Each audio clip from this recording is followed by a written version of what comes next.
जय श्री हरि विष्णु। आदरणीय बंधुओं, आप सभी का मेरे YouTube चैनल पर बहुत बहुत स्वागत है। आज हम आपके लिए सोमवार व्रत कथा लेकर आए हैं। कथा पूरी सुनिएगा और प्लीज चैनल को सब्सक्राइब एवं कथा को लाइक जरूर कीजिएगा। एक बार किसी एक नगर में साहूकार रहता था।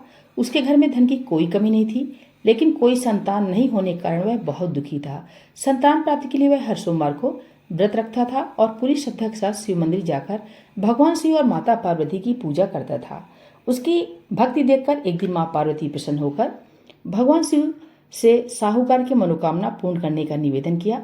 पार्वती जी के आग्रह पर भगवान शिव ने कहा कि हे पार्वती, इस संसार में हर प्राणी को उसके कर्मों का फल मिलता है। जिसके भाग में जो है उसे भोगना ही पड़ता है। लेकिन पार्वती जी ने साहूकार की भक्ति देखकर उसकी मनोकामना पूर्ण करने की इच्छा व्यक्त की। माता पार्वती के आग्रह पर शिवजी ने साहूकार को पुत्र प्राप्ति का वरदान दिया, लेकिन उन्होंने बताया कि यह बालक 12 वर्ष तक ही जीवित रहेगा। माता पार्वती और भगवान शिव की बातचीत को साहूकार सुन रहा था, इसलिए उसे न तो इस बात की खुशी थी और न दुख। वह पहले की भांति शिवजी की पूजा करता। कुछ समय के बाद साहूकार की पत्नी ने एक पुत्र को जन्म दिया। जब वह बालक 11 वर्ष का हुआ तो उसे पढ़ने के लिए काशी भेज दिया गया। साहूकार ने पुत्र के मामा को बुलाकर उसे बहुत सारा धन देते हुए कहा कि तुम इस बालक को काशी विद्या के लिए ले जाओ। तुम लोग रास्ते में यज्ञ करते जाना और ब्राह्मणों को भोजन दक्षिणा देते जाना। दोनों मामा भांजे इस तरह यज्ञ कराते और ब्राह्मणों को दान दक्षिणा देते काशी नगरी निकल पड़े। इस दौरान रात में एक नगर पड़ा जहां नगर के राजा की कन्या का विवाह था, लेकिन जिस राजकुमार से उसका विवाह होने वाला था वह एक आंख से काना था। राजकुमार के पिता ने अपने पुत्र के काना होने की बात को छुपाने के लिए सोचा, क्यों न उसने साहूकार के पुत्र को दूल्हा बनाकर राजकुमारी से विवाह करा दूं। विवाह के बाद उसको धन देकर विदा कर दूंगा और राजकुमारी को अपने नगर ले जाऊंगा। लड़के को दूल्हे के वस्त्र पहनाकर राजकुमारी से विवाह करा दिया गया। साहूकार का पुत्र ईमानदार था, उसे यह बात सही नहीं लगी, इसलिए उसने अवसर पाकर राजकुमारी के दुपट्टे पर लिखा कि तुम्हारा विवाह तो मेरे साथ हुआ है, लेकिन जिस राजकुमार के संग तुम्हें भेजा जाएगा वह एक आंख से काना है। मैं तो काशी पढ़ने जा रहा हूँ।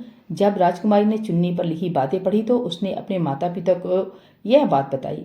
राजा ने अपनी पुत्री को विदा नहीं किया, फिर बारात वापस चली गई। दूसरी ओर साहूकार का लड़का और उसका मामा काशी पहुंचे और वहां जाकर उन्होंने यज्ञ किया। जिस दिन लड़का 12 साल का हुआ उस दिन भी यज्ञ का आयोजन था। लड़के ने अपने मामा से कहा, मेरी तबीयत कुछ ठीक नहीं है। मामा ने कहा कि तुम अंदर जाकर आराम कर लो। शिव जी के वरदानुसार कुछ देर में उस बालक के प्राण निकल गए। मृत भांजे को देख उसके मामा ने विलाप करना शुरू किया। संयोग बस उसी समय शिवजी और माता पार्वती उधर से जा रहे थे। माता पार्वती ने भोलेनाथ से कहा, स्वामी, मुझे इसके रोने के स्वर सहन नहीं हो रहे हैं। आप इस व्यक्ति के कष्ट को अवश्य दूर करें। जब शिवजी मृत बालक के समीप गए तो वह बोले, यह तो उसी साहूकार का पुत्र है जिसे मैंने 12 वर्ष की आयु का वरदान दिया था। अब इसकी आयु पूरी हो चुकी है। लेकिन मातृ भाव से विभोर माता पार्वती ने कहा कि हे महादेव, आप इस बालक को और आयु देने की कृपा करें, अन्यथा इसके वियोग में माता पिता भी तड़प तड़प कर मर जाएंगे। माता पार्वती के पुनः आग्रह पर भगवान शिव ने उस लड़के को जीवित होने का वरदान दिया। शिव जी की कृपा से वह लड़का जीवित हो गया। शिक्षा पूरी करके लड़का मामा के साथ अपने नगर की ओर वापस चल दिया। दोनों चलते हुए उसी नगर में पहुंचे जहां उसका विवाह हुआ था। उस नगर में भी उन्होंने यज्ञ का आयोजन किया। उस लड़के के ससुर ने उसे पहचान लिया और महल में ले जाकर उसकी खातिरदारी की और अपनी पुत्री को विदा किया। इधर साहूकार और उसकी पत्नी भूखे प्यासे रहकर बेटे की प्रतीक्षा कर रहे थे। उन्होंने प्रण कर रखा था कि यदि उन्हें अपने बेटे की मृत्यु का समाचार मिला तो वह भी प्राण त्याग देंगे, परंतु अपने बेटे के जीवित होने का समाचार पाकर वह बेहद प्रसन्न हुए। उसी रात भगवान शिव ने स्वप्न में साहूकार के स्वप्न में आकर कहा कि हे श्रेष्ठी, मैंने तेरे सोमवार के व्रत करने और व्रत कथा सुनने से प्रसन्न होकर तेरे पुत्र को लंबी आयु प्रदान की है।